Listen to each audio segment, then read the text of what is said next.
شروع اللہ کا نام لے کر جو بڑا مہربان نہایت رحم والا ہے۔ اور پیغمبر نے ان سے کہا کہ ان کی یعنی طالوت کی بادشاہی کی نشانی یہ ہے کہ تمہارے پاس وہ صندوق آئے گا جس کو فرشتے اٹھائے ہوئے ہوں گے، اس میں تمہارے پروردگار کی طرف سے تسلی بخشنے والی چیز ہوگی اور کچھ اور چیزیں بھی ہوں گی جو موسیٰ اور ہارون چھوڑ گئے تھے۔ اگر تم ایمان رکھتے ہو تو یہ تمہارے لیے ایک بڑی نشانی ہے۔ غرض جب طالوت فوجیں لے کر روانہ ہوا تو اس نے ان سے کہا کہ اللہ ایک نہر سے تمہاری آزمائش کرنے والا ہے، جو شخص اس میں سے پانی پی لے گا اس کی نسبت تصور کیا جائے گا کہ وہ میرا نہیں، اور جو نہ پیے گا وہ سمجھا جائے گا کہ میرا ہے۔ ہاں اگر کوئی ہاتھ سے چلو بھر پانی لے لے تو خیر۔ جب وہ لوگ نہر پر پہنچے تو چند آدمیوں کے سوا سب نے پانی پی لیا۔ پھر جب طالوت اور مومن لوگ جو اس کے ساتھ تھے نہر کے پار ہو گئے تو کہنے لگے کہ آج ہم میں جالوت اور اس کے لشکر سے مقابلہ کرنے کی طاقت نہیں۔ جو لوگ یقین رکھتے تھے کہ ان کو اللہ کے روبرو حاضر ہونا ہے وہ کہنے لگے کہ بسا اوقات تھوڑی سی جماعت نے اللہ کے حکم سے بڑی جماعت پر فتح حاصل کی ہے، اور اللہ ثابت قدم رہنے والوں کے ساتھ ہے۔ اور جب وہ لوگ جالوت اور اس کے لشکر کے مقابل میں آئے تو اللہ سے دعا کی کہ اے پروردگار ہم پر صبر کے دہانے کھول دے اور ہمیں لڑائی میں ثابت قدم رکھ اور لشکر کفار پر فتح یاب کر۔ تو طالوت کی فوج نے اللہ کے حکم سے ان کو شکست دے دی،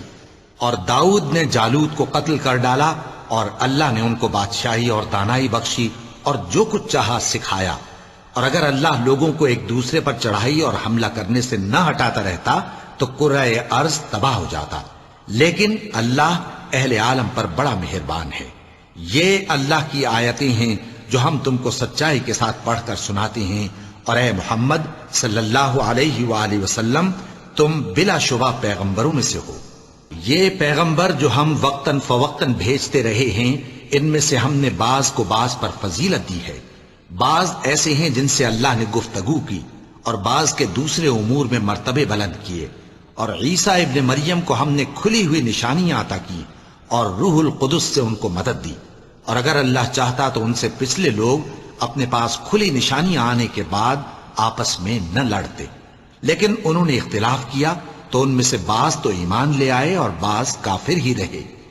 اور اگر اللہ چاہتا تو یہ لوگ باہم جنگ و قتال نہ کرتے، لیکن اللہ جو چاہتا ہے کرتا ہے۔ اے ایمان والو، جو مال ہم نے تم کو دیا ہے اس میں سے اس دن کے آنے سے پہلے پہلے خرچ کر لو جس میں نہ اعمال کا سودا ہو اور نہ دوستی اور سفارش ہو سکے، اور کفر کرنے والے لوگ ظالم ہیں۔ اللہ وہ معبود برحق ہے کہ اس کے سوا کوئی عبادت کے لائق نہیں، زندہ ہے، سب کو تھامنے والا، اسے نہ اونگ آتی ہے نہ نیند۔ جو کچھ آسمانوں میں اور جو کچھ زمین میں ہے سب اسی کا ہے۔ کون ہے کہ اس کی اجازت کے بغیر اس سے کسی کی سفارش کر سکے؟ جو کچھ لوگوں کے روبرو ہو رہا ہے اور جو کچھ ان کے پیچھے ہو چکا ہے اسے سب معلوم ہے، اور لوگ اس کی معلومات میں سے کسی چیز پر دسترس حاصل نہیں کر سکتے۔ ہاں جس قدر وہ چاہتا ہے اسی قدر معلوم کرا دیتا ہے۔ اس کی بادشاہی اور علم آسمان اور زمین سب پر حاوی ہے، اور اسے ان کی حفاظت کچھ بھی دشوار نہیں۔ وہ بڑا عالی رتبہ ہے، جلیل القدر ہے۔ دین اسلام میں کوئی زبردستی نہیں ہے، ہدایت صاف طور پر ظاہر اور گمراہی سے الگ ہو چکی ہے۔ تو جو شخص بتوں سے اعتقاد نہ رکھے اور اللہ پر ایمان لائے اس نے ایسی مضبوط رسی ہاتھ میں پکڑ لی ہے جو کبھی ٹوٹنے والی نہیں، اور اللہ سب کچھ سنتا ہے، سب کچھ جانتا ہے۔ جو لوگ ایمان لائے ہیں ان کا دوست اللہ ہے کہ اندھیرے سے نکال کر روشنی میں لے جاتا ہے، اور جو کافر ہیں ان کے دوست شیطان ہیں کہ ان کو روشنی سے نکال کر اندھیرے میں لے جاتے ہیں۔ یہی لوگ اہل دوزخ ہیں کہ اس میں ہمیشہ رہیں گے۔ بھلا تم نے اس شخص کو نہیں دیکھا جو اس غرور کے سبب سے کہ اللہ نے اس کو سلطنت بخشی تھی ابراہیم سے اپنے پروردگار کے بارے میں جھگڑنے لگا؟ جب ابراہیم نے کہا میرا پروردگار تو وہ ہے جو زندگی دیتا ہے اور موت دیتا ہے، وہ بولا کہ زندگی اور موت تو میں بھی دے سکتا ہوں۔ ابراہیم نے کہا کہ اللہ تو سورج کو مشرق سے نکالتا ہے، آپ اسے مغرب سے نکال دیجئے۔ یہ سن کر وہ کافر ہکا بکا رہ گیا،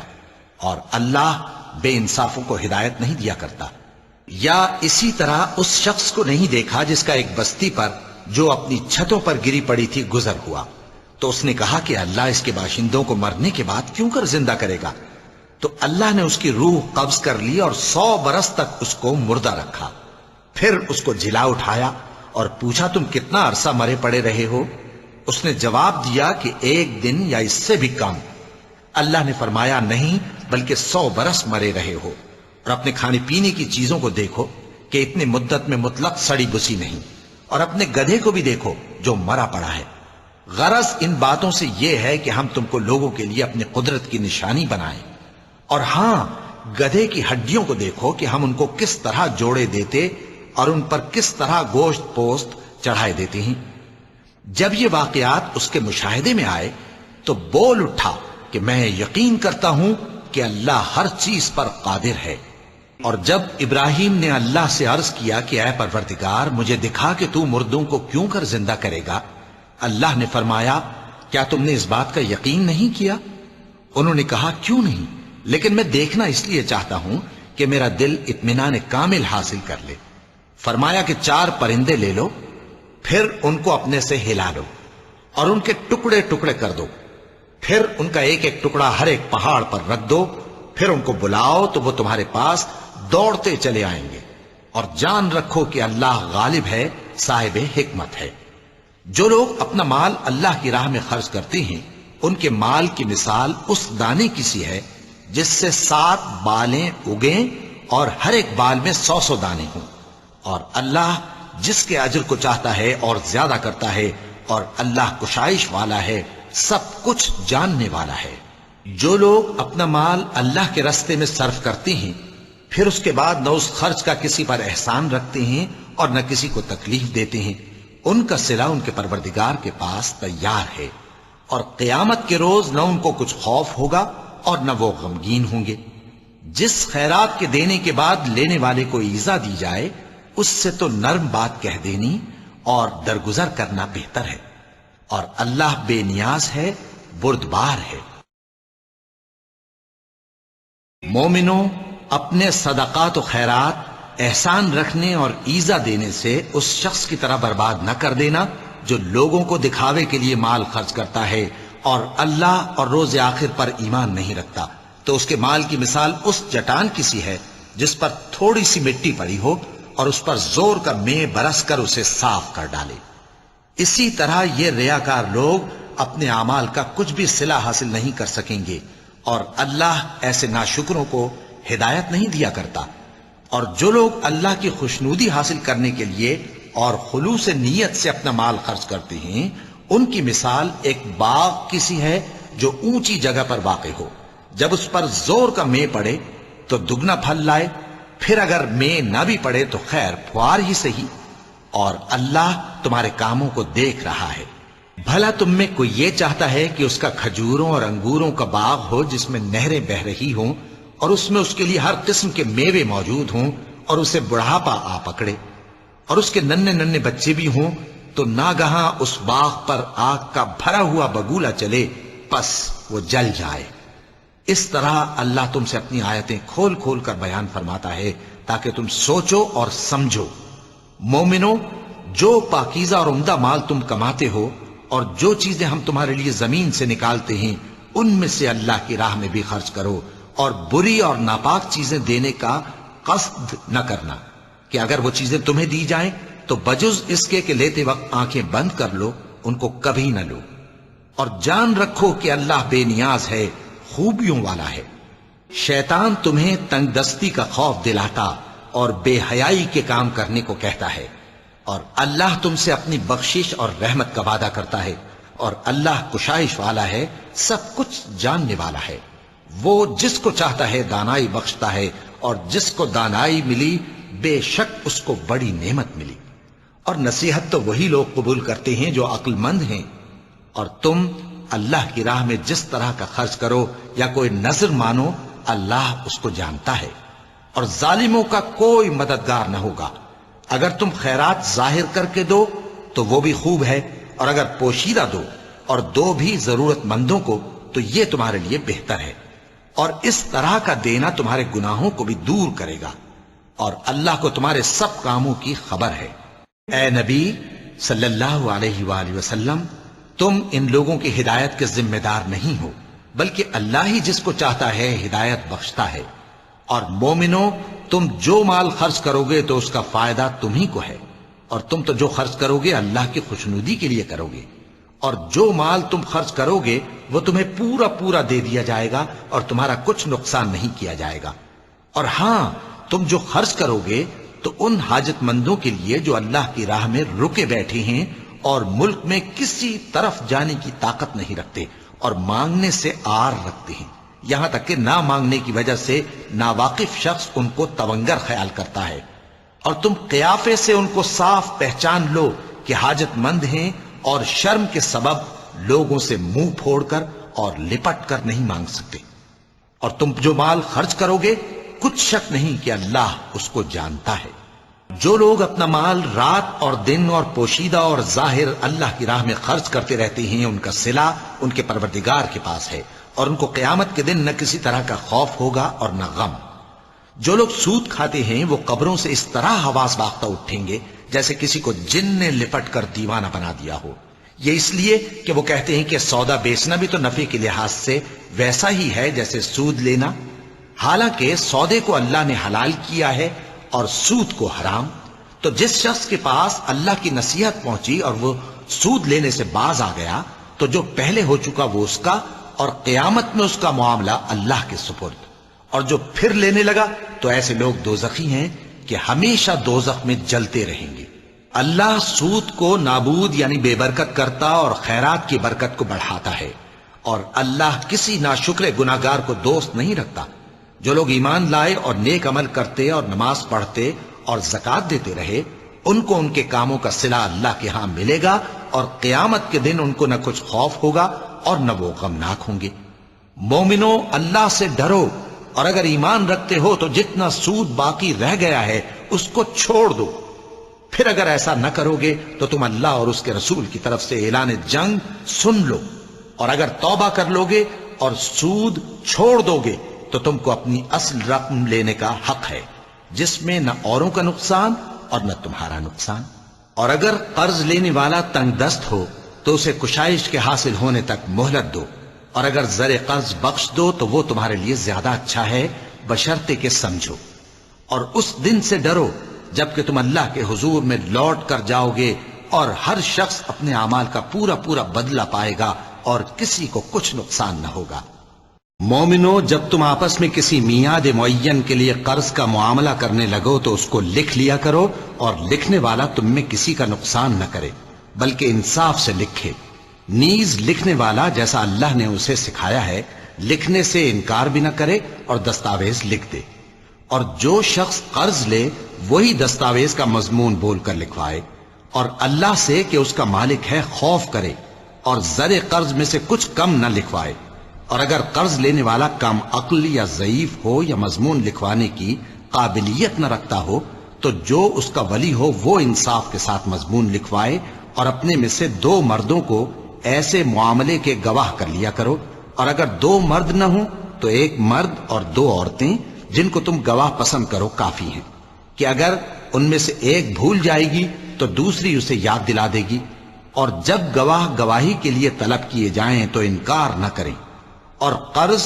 تھوڑا ہو یا بہت اس کی دستاویز کے لکھنے لکھانے میں سستی نہ کرنا، یہ بات اللہ کے نزدیک نہایت قرین انصاف ہے، اور شہادت کے لیے بھی یہ بہت درست طریقہ ہے۔ اس سے تم کو کسی طرح کا شک و شبہ بھی نہیں پڑے گا۔ ہاں، اگر سودا دست بدست ہو جو تم آپس میں لیتے دیتے ہو تو اگر ایسے معاملے کے دستاویز نہ لکھو تو تم پر کچھ گناہ نہیں۔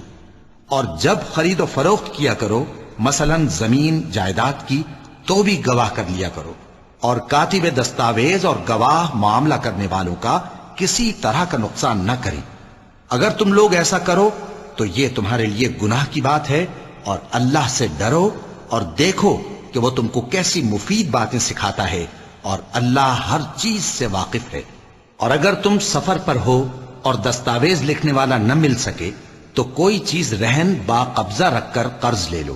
اور اگر تم میں سے کوئی دوسرے کو امین سمجھے یعنی رہن کے بغیر قرض دے دے تو امانت دار کو چاہیے کہ صاحب امانت کی امانت ادا کر دے، اور اللہ سے جو اس کا پروردگار ہے ڈرے، اور دیکھنا شہادت کو مت چھپانا، جو اس کو چھپائے گا وہ دل کا گناہگار ہوگا، اور اللہ تمہارے سب کاموں سے واقف ہے۔ جو کچھ آسمانوں میں اور جو کچھ زمین میں ہے سب اللہ ہی کا ہے۔ تم اپنے دلوں کی بات کو ظاہر کرو گے تو اور چھپاؤ گے تو اللہ تم سے اس کا حساب لے گا، پھر وہ جسے چاہے مغفرت کرے اور جسے چاہے عذاب دے، اور اللہ ہر چیز پر قادر ہے۔ رسول اللہ صلی اللہ علیہ وآلہ وسلم اس کتاب پر جو ان کے پروردگار کی طرف سے ان پر نازل ہوئی ایمان رکھتے ہیں، اور مومن بھی سب اللہ پر اور اس کے فرشتوں پر اور اس کے کتابوں پر اور اس کے پیغمبروں پر ایمان رکھتے ہیں، اور کہتے ہیں کہ ہم اس کے پیغمبروں سے کسی میں کچھ فرق نہیں کرتے، اور وہ اللہ سے عرض کرتے ہیں کہ ہم نے تیرا حکم سنا اور قبول کیا، اے پروردگار ہم تیری بخشش مانگتے ہیں اور تیری ہی طرف لوٹ کر جانا ہے۔ اللہ کسی شخص کو اس کی طاقت سے زیادہ کا ذمہ دار نہیں بناتا، اچھے کام کرے گا تو اس کو ان کا فائدہ ملے گا، برے کرے گا تو اسے ان کا نقصان پہنچے گا۔ اے پروردگار اگر ہم سے بھول یا چوک ہو گئی ہو تو ہم سے مواخذہ نہ کیجو، اے پروردگار ہم پر ایسا بوجھ نہ ڈالیو جیسا تو نے ہم سے پہلے لوگوں پر ڈالا تھا، اے پروردگار جتنا بوجھ اٹھانے کی ہم میں طاقت نہیں اتنا بوجھ ہم پر نہ رکھیو، اور اے پروردگار ہمارے گناہوں سے درگزر کر اور ہمیں بخش دے اور ہم پر رحم فرما، تو ہی ہمارا مددگار ہے، سو ہم کو کافروں پر غالب کر۔ شروع اللہ کا نام لے کر جو بڑا مہربان نہایت رحم والا ہے۔ الف لام میم، اللہ جو معبود برحق ہے اس کے سوا کوئی عبادت کے لائق نہیں، زندہ ہے سب کو تھامنے والا۔ اس نے اے نبی تم پر سچی کتاب نازل کی جو پہلی آسمانی کتابوں کی تصدیق کرتی ہے، اور اسی نے تورات اور انجیل نازل کی تھی۔ یہ دو کتابیں اس نے پہلے نازل کی تھیں لوگوں کی ہدایت کے لیے، اور پھر قرآن جو حق اور باطل کو الگ الگ کر دینے والا ہے نازل کیا۔ جو لوگ اللہ کی آیتوں کا انکار کرتے ہیں ان کو سخت عذاب ہوگا، اور اللہ زبردست ہے، بدلہ لینے والا ہے۔ اللہ ایسا خبیر و بصیر ہے کہ کوئی چیز اس سے پوشیدہ نہیں، نہ زمین میں اور نہ آسمان میں۔ وہی تو ہے جو ماں کے پیٹ میں جیسی چاہتا ہے تمہاری صورتیں بناتا ہے، اس غالب حکمت والے کے سوا کوئی عبادت کے لائق نہیں۔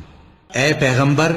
وہی تو ہے جس نے تم پر یہ کتاب نازل کی جس کی بعض آیتیں محکم ہیں اور وہی اصل کتاب ہیں، اور بعض دوسری متشابہ ہیں، تو جن لوگوں کے دلوں میں کجی ہے وہ متشابہات کا اتباع کرتے ہیں تاکہ فتنہ برپا کریں اور مراد اصلی کا پتہ لگائیں، حالانکہ مراد اصلی اللہ کے سوا کوئی نہیں جانتا۔ اور جو لوگ علم میں گہری نظر رکھتے ہیں وہ یہ کہتے ہیں کہ ہم ان پر ایمان لائے، یہ سب آیات ہمارے پروردگار کی طرف سے ہیں، اور نصیحت تو عقل مند ہی قبول کرتے ہیں۔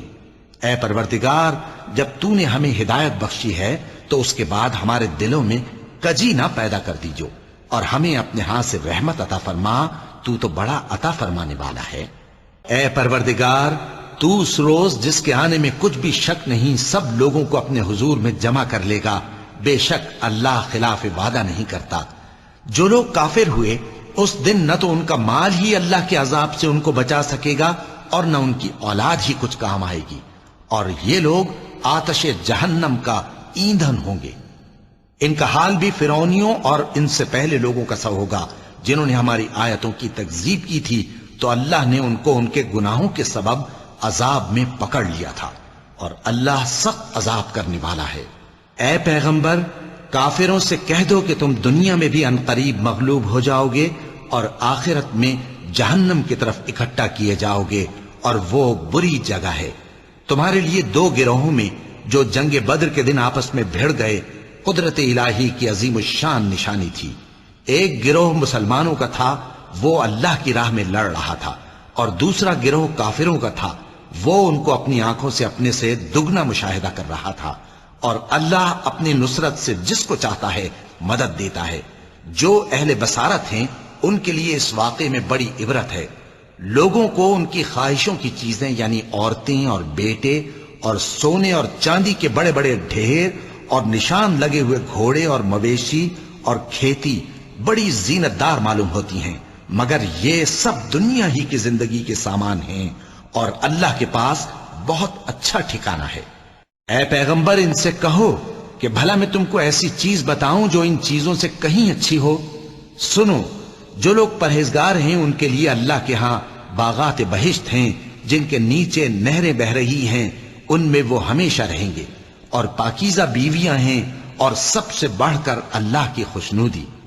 اور اللہ اپنے سب بندوں کو دیکھ رہا ہے جو اللہ سے التجا کرتے ہیں کہ اے پروردگار، ہم ایمان لے آئے سو ہم کو ہمارے گناہ معاف فرما اور ہم کو دوزخ کے عذاب سے محفوظ رکھ۔ یہ وہ لوگ ہیں جو مشکلات میں صبر کرتے اور سچ بولتے اور عبادت میں لگے رہتے اور نیکی میں خرچ کرتے اور اوقات سحر میں گناہوں کی معافی مانگا کرتے ہیں۔ اللہ تو اس بات کی گواہی دیتا ہے کہ اس کے سوا کوئی معبود نہیں، اس حال میں کہ وہ انصاف کا حاکم ہے، اور فرشتے اور علم والے بھی گواہی دیتے ہیں کہ اس غالب حکمت والے کے سوا کوئی لائق عبادت نہیں۔ دین تو اللہ کے نزدیک اسلام ہی ہے، اور اہل کتاب نے جو اس دین سے اختلاف کیا تو علم حاصل ہونے کے بعد آپس کی ضد سے کیا، اور جو شخص اللہ کی آیتوں کو نہ مانے تو اللہ جلد حساب لینے والا ہے۔ اے پیغمبر، پس اگر یہ لوگ تم سے جھگڑنے لگیں تو کہنا کہ میں اور میرے پیرو تو اللہ کے فرمانبردار ہو چکے، اور اہل کتاب اور ان پڑھ لوگوں سے کہو کہ کیا تم بھی اللہ کے فرمانبردار بنتے اور اسلام لاتے ہو؟ پس اگر یہ لوگ اسلام لے آئیں تو بے شک ہدایت پالیں، اور اگر تمہارا کہا نہ مانے تو تمہارا کام صرف اللہ کا پیغام پہنچا دینا ہے، اور اللہ اپنے بندوں کو دیکھ رہا ہے۔ جو لوگ اللہ کی آیتوں کو نہیں مانتے اور انبیاء کو ناحق قتل کرتے رہے ہیں، اور جو انصاف کرنے کا حکم دیتے ہیں انہیں بھی مار ڈالتے ہیں، ان کو دکھ دینے والے عذاب کی خوشخبری سنا دو۔ یہ ایسے لوگ ہیں جن کے اعمال دنیا اور آخرت دونوں میں برباد ہیں، اور ان کا کوئی مددگار نہیں ہوگا۔ بھلا تم نے ان لوگوں کو نہیں دیکھا جن کو کتاب یعنی تورات سے حصہ دیا گیا، اور وہ اس کتاب اللہ یعنی قرآن کی طرف بلائے جاتے ہیں تاکہ یہ ان کے تنازعات کا ان میں فیصلہ کر دے، تو ایک فریق ان میں سے پھر جاتا ہے اور منہ پھیر لیتا ہے، یہ اس لیے کہ یہ اس بات کے قائل ہیں کہ دوزخ کی آگ ہمیں چند روز کے سوا چھو ہی نہیں سکے گی، اور جو کچھ یہ دین کے بارے میں بہتان باندھتے رہے ہیں اس نے ان کو دھوکے میں ڈال رکھا ہے۔ تو اس وقت کیا حال ہوگا جب ہم ان کو جمع کریں گے، یعنی اس روز جس کے آنے میں کچھ بھی شک نہیں، اور ہر نفس اپنے اعمال کا پورا پورا بدلہ پائے گا اور ان پر ظلم نہیں کیا جائے گا۔ کہو کہ اے اللہ، اے بادشاہی کے مالک، تو جس کو چاہے بادشاہی بخشے اور جس سے چاہے بادشاہی چھین لے، اور جس کو چاہے عزت دے اور جسے چاہے ذلیل کرے۔ ہر طرح کی بھلائی تیرے ہی ہاتھ ہے، اور بے شک تو ہر چیز پر قادر ہے۔ تو ہی رات کو دن میں داخل کرتا اور تو ہی دن کو رات میں داخل کرتا ہے، تو ہی بے جان سے جاندار پیدا کرتا ہے اور تو ہی جاندار سے بے جان پیدا کرتا ہے، اور تو ہی جس کو چاہتا ہے بے حساب رزق بخشتا ہے۔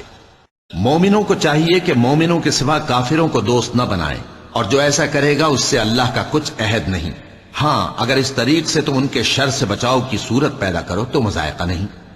اور اللہ تم کو اپنے غضب سے ڈراتا ہے، اور اللہ ہی کی طرف تم کو لوٹ کر جانا ہے۔ اے پیغمبر، لوگوں سے کہہ دو کہ کوئی بات تم اپنے دلوں میں مخفی رکھو یا اسے ظاہر کرو، اللہ اس کو جانتا ہے، اور جو کچھ آسمانوں میں اور جو کچھ زمین میں ہے اس کو سب کی خبر ہے، اور وہ ہر چیز پر قادر ہے۔ جس دن ہر شخص اپنی کی ہوئی نیکی کو موجود پا لے گا اور اپنی برائی کو بھی دیکھ لے گا تو آرزو کرے گا کہ اے کاش اس میں اور اس برائی میں دور کی مسافت ہو جاتی، اور اللہ تم کو اپنے غضب سے ڈراتا ہے، اور اللہ اپنے بندوں پر نہایت مہربان ہے۔ اے پیغمبر، لوگوں سے کہہ دو کہ اگر تم اللہ کو دوست رکھتے ہو تو میری پیروی کرو، اللہ بھی تمہیں دوست رکھے گا اور تمہارے گناہ معاف کر دے گا، اور اللہ بخشنے والا ہے، مہربان ہے۔ کہہ دو کہ اللہ اور اس کے رسول کا حکم مانو، پس اگر وہ نہ مانے تو اللہ بھی کافروں کو دوست نہیں رکھتا۔ اللہ نے آدم اور نوح اور خاندان ابراہیم اور خاندان عمران کو تمام جہان کے لوگوں میں سے منتخب فرمایا تھا، ان میں سے بعض بعض کی اولاد تھے، اور اللہ سننے والا ہے، جاننے والا ہے۔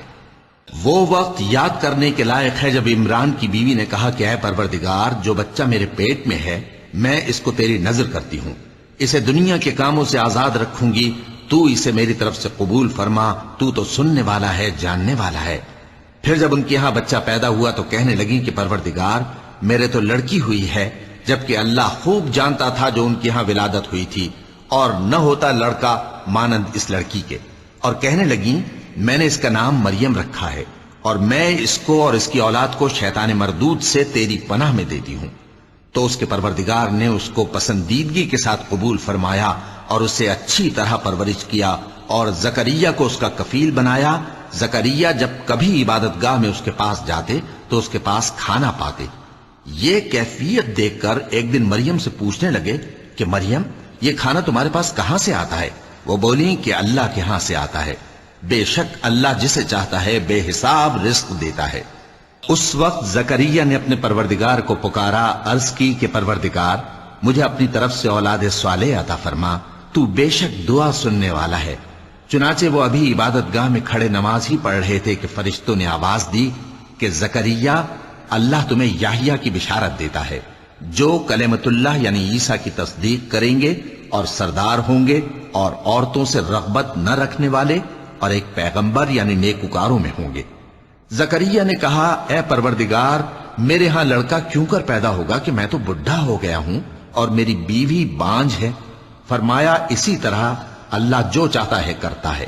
زکریا نے کہا کہ پروردگار، میرے لیے کوئی نشانی مقرر فرما دے۔ فرمایا، تمہاری نشانی یہ ہے کہ تم لوگوں سے 3 دن اشارے کے سوا بات نہ کر سکو گے، تو ان دنوں میں اپنے پروردگار کی کثرت سے یاد اور صبح و شام اس کی تسبیح کرنا۔